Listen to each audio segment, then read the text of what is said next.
teda. Čau, Ahoj, Pico. Tomáš. Čau. Máš silný stisk. Áno. Hráš na nejaký hudobný nástroj? Bohužiaľ nehrám. Bohužiaľ znamená, že by si chcel. Že by som chcel, ale keď som bol mladší a začal som s klavírom, tak som bol asi príliš hlúpy a nemal som tento rozum. Moje meno je Tomáš Kaliarik, pochádzam z Bratislavy, tu aj žijem celý život, aj bývam. Študujem na vysokej škole momentálne ešte. Popri škole mám nejaké tie bokovky, ako myslím, čo sa týka nejakých zárobkov, že sa snažím si kde tu nejako privyrobiť nejaké vreckové. Väčšinou čašníkujem. Jednoznačne dúfam v to, že na tú scénu patrím a že sa to podarí. Dobrý večer. Dobrý večer. Dobrý večer.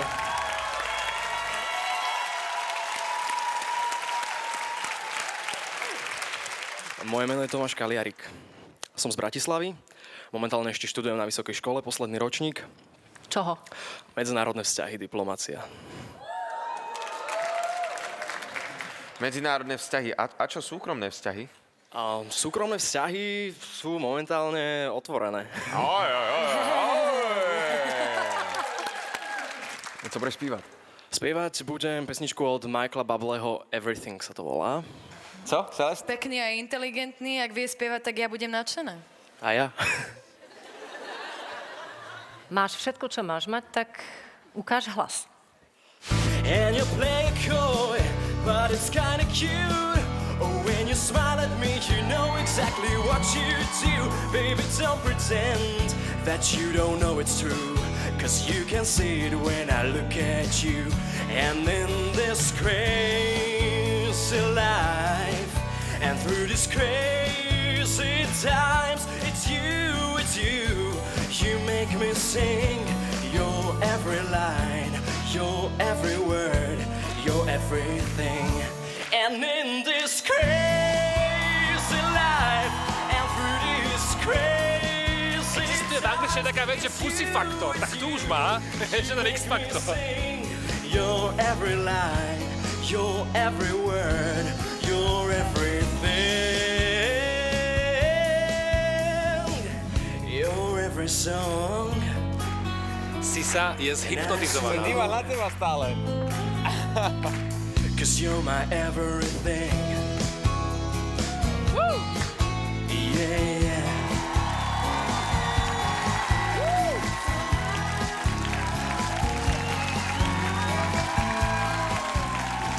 Ďakujem pekne. Ďakujem. Podívej se na ní. To je další případ. Ale môj zlatý, musí sa kúkať aj na divákov niekedy. No. Není to ľahké. Ja chápem ťa. Pro mě ta píseň se k tomu nehodila, jo. Já jsem trošku zklamaný. Je to zlá voľba pesničky, lebo ti poviem spodné polohy. Je ti to nízko. Přesně A tak. pritrujeme ešte viac. Hej. Na začiatku som sa bála, že ma nepresvedčíš, že dobre vyzeráš a máš, ale nespievaš dobre, ale spievaš dobre. A tak pekne si sa na mňa kúkal, že som ja úplne teraz šťastná. Ja takisto. Necháme ich tu, ideme preč? Hej. Ja verím tomu, že z teba ešte niečo vyjde. Určite.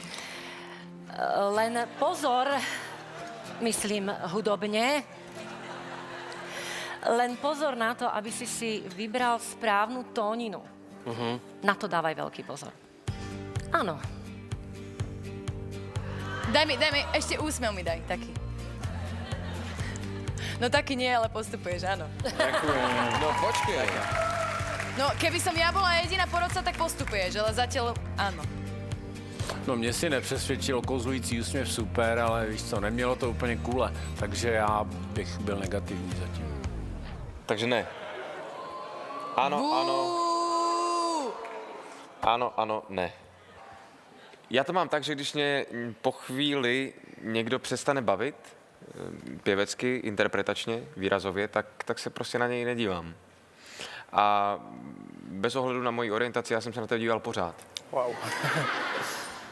Ty máš radost z toho, když zpíváš. Ďakujem. A máš i moji veľkou podporu. Ďakujem veľmi pekne. Ďakujem. Fakt cením. Máš 3-krát áno a postupuješ. Ďakujem moc. Wow. Ďakujem.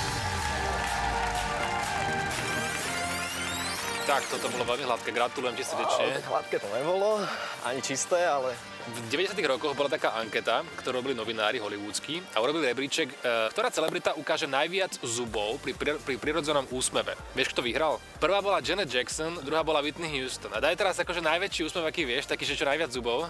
A počítame teraz všetci spolu. Drž to. Raz, 2, 3, 4, 5, 6, 7, 8, 20, 21, 22, 23, 24, 25, 26. 27 zubov vidím pri tvojom úsmeve. Srdečne gratulujem, nikto viac neukázal v tejto súťaži. Nech to platí aj s tvojím spevom. Maj sa pekne. Pekne, ďakujem. 3 áno, okrem toho klempíča. Ten je tam asi na ne. Vieš, najhoršie to, že asi viac zaujal salát ako spev.